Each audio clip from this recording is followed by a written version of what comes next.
बेता अब आमाले गराइदिए मात्र। यस्तो हो क्या केटा हो यिनीहरूको मलाई पुरा कहानी थाहा छ कि यिनीहरूको के भएको हो भन्दाखेरि यो भाइको लभ परेदेखिकै थाहा छ मलाई। अब यो भाइ त्यो जमानामा डिआरएस क्याल्जेन हुँदादेखिकै लभ पर्दादेखि थाहा छ। यिनीहरू यत्तिकै खेलाची खेलाची यताउति गर्दा गर्दै भेट भएर यिनीहरू यत्तिकै यत्तिकै लभ परेको हो वाइफै उताबाट आउँदाखेरि होइन। अनि भाइ चाहिँ अब अलिक अब होइन ग्याल्जेन भाइ एकदम मान्छे मनको राम्रो छ, एकदम राम्रो मान्छे हो यो भाइ होइन। वाइफी पनि गुड हो, वाइफी पनि जस्तो फटा खालको छैन केटी होइन।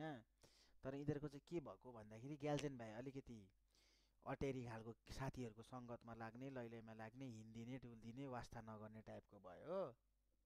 अब वाइफी छोरी मान्छेहरूले त धेरै एक्सपेक्ट गर्छ नि त, बोयफ्रेन्ड पनि यस्तो होस् यस्तो गरोस् अलिकति होइन। वाइफीले ओभर माया गर्ने हो ग्याल्जेनलाई, मलाई थाहा पाए अनुसार। म त वाइफीसँग धेरै कुराहरू हुन्छ मेरो होइन। उसले ओभर माया गर्ने हो।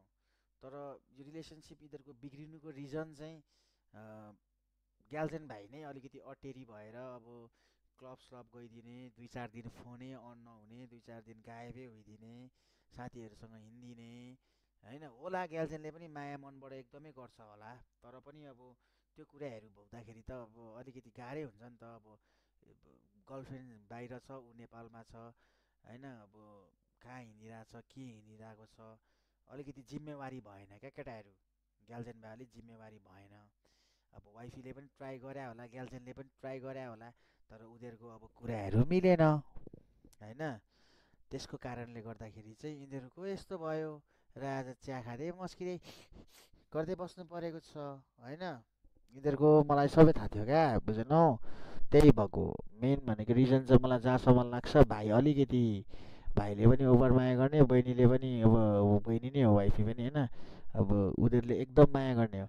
तर नचल्नुको रिजन, यिनीहरूको रिलेसनसिप वर्क गर्नु नगर्नुको रिजन चाहिँ के हो भन्दाखेरि अलिकति यताउति हिँड्ने भाइ, टाइम नदिने, अब 4-5 दिन गायबै होइदिने, कहाँ गयो, के गर्यो, कस्तो गर्यो, त्यस्तो कुराहरू पनि होला मेरो विचारमा चाहिँ। अब एक्चुअल रिजन चाहिँ के हो मलाई थाहा छैन, तर मैले भाइलाई बुझेअनुसारको कुरा चाहिँ भाइले माया गर्ने हो एकदम, अझै पनि अरू केटीलाई यसले मनबाट चाहँदैन होला होइन।